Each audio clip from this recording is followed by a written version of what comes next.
Assalamualaikum warahmatullahi wabarakatuh. Perkenalkan, nama saya Firly Agustiansyah dari Prodi Manajemen B.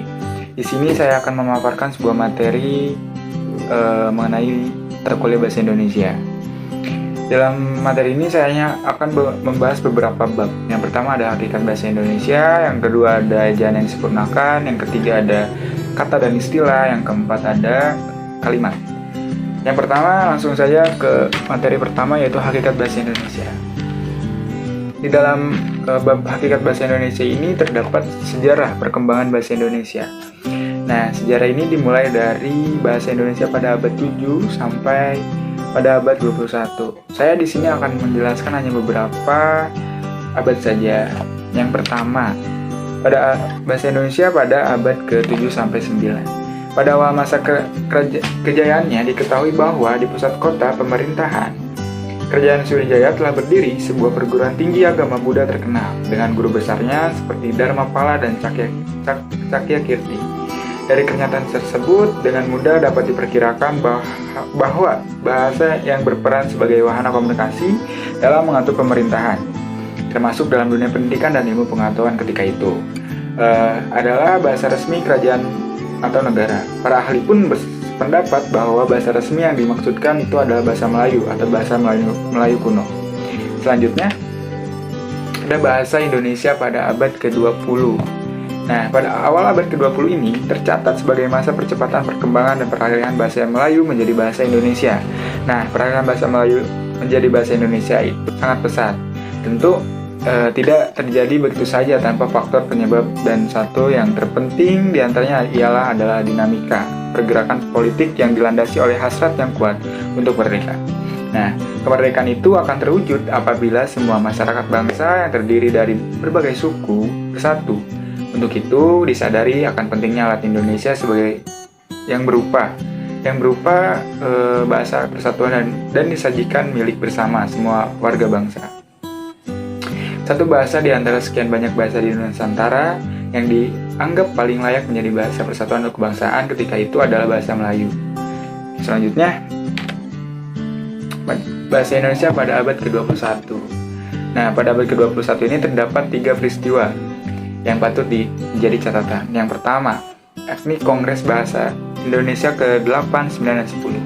Nah, Kongres Bahasa Indonesia ke-8 ini berlangsung di Jakarta pada tanggal 14 Oktober sampai dengan 17 Oktober 2003. Nah, melalui kongres ini ditekankan agar adanya peningkatan kesadaran warga dalam penggunaan bahasa Indonesia yang baik dan benar, mulai dari masyarakat kalangan rendah sampai kalangan tinggi. Penekanan ini dimaksudkan agar pada era global ini bahasa Indonesia semakin mantap dan dapat dipresentasikan taraf keindonesiaannya kita. Setelah kita mengetahui perkembangan sejarahnya, walaupun tidak semua, tapi di sini saya akan lanjutkan, itu adalah kedudukan dan fungsi bahasa Indonesia. Di kedudukan bahasa Indonesia ini melalui Sumpah Pemuda pada tanggal 28 Oktober 1928 diikrarkan bahwa Indonesia telah menjadi bahasa nasional. Kejelasan ikrar tersebut terdapat pada urutan ketiga dalam isinya, yang diungkapkan dalam kalimat, "Kami putra-putri Indonesia menjunjung bahasa persatuan, bahasa Indonesia." Nah, pernyataan ini berarti bahwa sebagai bahasa nasional, bahasa Indonesia memiliki kedudukan paling tinggi di antara semua bahasa yang terdapat atau yang digunakan di wilayah kekuasaan Republik Indonesia. Selanjutnya ada fungsi. Nah, fungsi bahasa Indonesia pun dibagi dua, ada fungsi sebagai bahasa nasional dan fungsi sebagai bahasa negara. Yang pertama, fungsi sebagai bahasa nasional memiliki fungsi, yaitu yang pertama, lambang kebanggaan nasional. Kedua, lambang identitas nasional. Yang ketiga, alat pemersatu berbagai masyarakat yang berbeda-beda latar belakang sosial, budaya, dan bahasanya. Yang ketiga, alat perhubungan antar budaya dan antar daerah. Nah, selanjutnya ada sebagai bahasa negara. Nah, bahasa Indonesia pun memiliki fungsi, yaitu yang pertama, bahasa resmi di kenegaraan, bahasa pengantar resmi di lembaga-lembaga pendidikan, bahasa resmi di dalam perhubungan pada tingkat nasional untuk kepentingan perencanaan dan pelaksanaan pembangunan serta pemerintahan, dan bahasa resmi dalam pengembangan kebudayaan dan pemanfaatan ilmu pengetahuan serta teknologi modern. Setelah kita mengetahui fungsi kedudukan bahasa Indonesia, kita lanjut kepada variasi bahasa. Dalam variasi bahasa ini cukup banyak, tapi di sini saya akan menjelaskan satu, yaitu variasi bahasa lisan dan tulisan. Nah, variasi lisan lebih singkat daripada tulisan. Pada variasi lisan diperlukan kehadiran orang kedua sebagai pihak mitra bicara. Konteks situasi yang diantaranya termasuk tempat, waktu, siapa yang menjadi orang pertama atau kedua dalam berkomunikasi amat diperlukan dalam pemahaman bahasa orang pertama dalam variasi lisan. Nah, kita lanjut pada materi yang kedua, yaitu ejaan yang disempurnakan. Nah, pada ejaan yang disempurnakan ini ada beberapa ejaan yang pernah berlaku di Indonesia. Yang pertama ada ejaan Van Huysen, yang kedua ejaan Suwandi, ketiga ejaan Melindo, yang keempat ada Indonesia yang disempurnakan, bahasa Indonesia yang disempurnakan. Kita yang pertama. Nah, pada tahun 1901 ditetapkan ejaan bahasa Melayu dengan huruf Latin yang disebut dengan ejaan Van Huysen. Van Huysen ini merancang ejaan tersebut dibantu oleh Engku Nawawi dan Engku Ibrahim. Hal-hal yang menonjol dalam ejaan ini berupa huruf untuk menuliskan kata-kata jang, faja, sajang, dan P di huruf OE untuk umur, itu, dan lain-lainnya. Nah, kita beranjak pada ejaan Suwandi.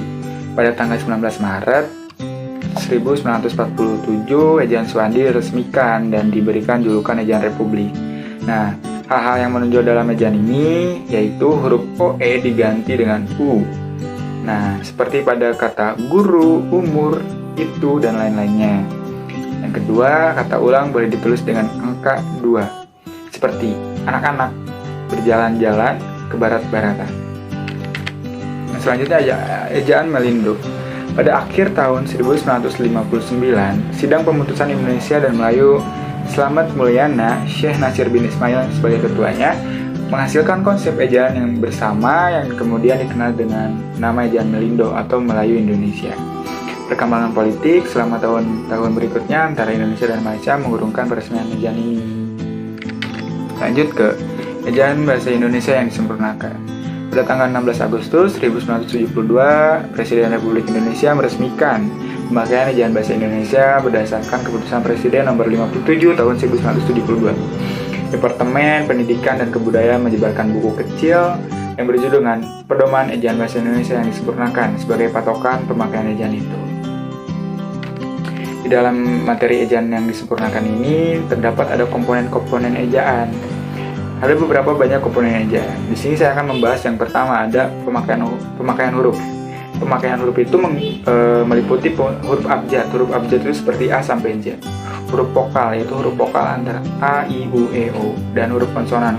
Huruf diftong, gabungan huruf konsonan, huruf kapital, huruf miring, dan huruf tebal. Lanjut ke pemakaian tanda baca. Adapun sangat banyak tanda baca yang ada di dalam bahasa Indonesia. Kalau misalkan di sini saya akan menjelaskan hanya beberapa saja. Yang pertama ada tanda tanya. Nah, tanda tanya ini dipakai pada akhir kalimat tanya.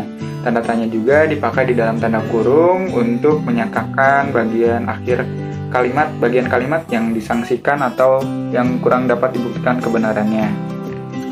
Ada tanda seru.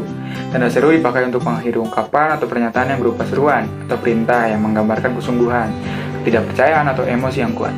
Ada garis miring. Tanda garis miring dipakai dalam nomor surat, nomor alamat, dan penandaan pada masa 1 tahun yang terbagi dalam 2 tahun atau takwim. Tanda garis miring pun sebagai pengganti kata atau, ataupun, dan yang lainnya. Selanjutnya ada penulisan unsur serapan. Di dalam perkembangannya, bahasa Indonesia menyerap unsur dari berbagai bahasa, baik dari bahasa daerah maupun bahasa asing, seperti Sanskerta, Arab, Portugis, Belanda, Cina, dan Inggris. Berdasarkan taraf integrasinya, unsur serapan bahasa Indonesia dapat dibagi menjadi 2 kelompok besar. Yang pertama, unsur asing yang belum sepenuhnya terserap ke dalam bahasa Indonesia seperti reshuffle, shuttlecock, dan the ilham, far ilham. Kedua, ada unsur asing yang penulisannya dan pengucapannya disesuaikan dengan kaidah bahasa Indonesia. Dalam hal itu, diusahakan ejaannya disesuaikan dengan pedoman umum pembentukan. istilah edisi ketiga agar bentuk Indonesianya masih dapat dibandingkan dengan bentuk asalnya. Kita ke pembahasan selanjutnya, itu kata dan istilah. Apa sih itu kata? Kata adalah unsur terkecil dalam bahasa yang memiliki makna. Adapun istilah dapat diartikan sebagai kata atau gabungan kata yang memiliki makna khusus dan penggunaannya terbatas pada ranah kegiatan atau bidang ilmiah tertentu. Dari mana sumber kata itu berasal? Nah, pada dasarnya kata itu bahasa Indonesia itu berasal dari dua sumber, yakni sumber dari dalam dan sumber dari luar. Nah, sumber dari dalamnya itu ada bahasa Melayu dan bahasa Indonesia daerah, bahasa daerah serumpun. Sedangkan sumber luarnya adalah bahasa asing. Lalu ada sumber istilah. Nah, sama kayak tadi sumber kata juga. Sama di sini sumber istilah pun dari bahasa Indonesia atau Melayu, bahasa daerah serumpun, dan bahasa asing. Selanjut pada diksi. Diksi adalah pilihan kata di dalam penulisan yang digunakan untuk menggambarkan sebuah cerita atau memberi makna sesuai dengan keinginan penulis.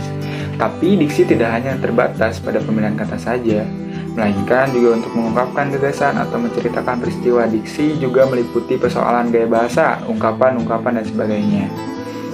Selanjutnya ada kesinoniman. Dalam materi ini itu ada kesinoniman. Apa sih itu kesinoniman? Kesinoniman adalah keadaan yang menunjukkan bahwa sejumlah kata yang berlainan bentuknya memiliki makna yang sama. Sedangkan sinonim adalah kata yang memiliki makna yang sama atau mirip dengan kata lain yang bentuknya berbeda. Yang selanjutnya ada kohomoniman. Kohomoniman ini adalah keadaan yang menunjukkan bahwa sejumlah kata yang berbeda memiliki bentuk yang sama. Di dalam kohomoniman ini ada dibagi tiga, yaitu kohomoniman yang homofon, homograf, dan homofon. Selanjutnya ada materi kalimat. Apa sih itu kalimat? Kalimat adalah kumpulan kata yang setidaknya terdiri atas subjek dan predikat. Kalimat pun dapat terbentuk dari satu klausa atau beberapa klausa. Selanjutnya ada unsur-unsur kalimat. Nah, unsur-unsur kalimat ini yang pertama adalah subjek. Subjek itu adalah bagian kalimat yang menandai apa yang dinyatakan oleh penulis. Yang kedua ada predikat.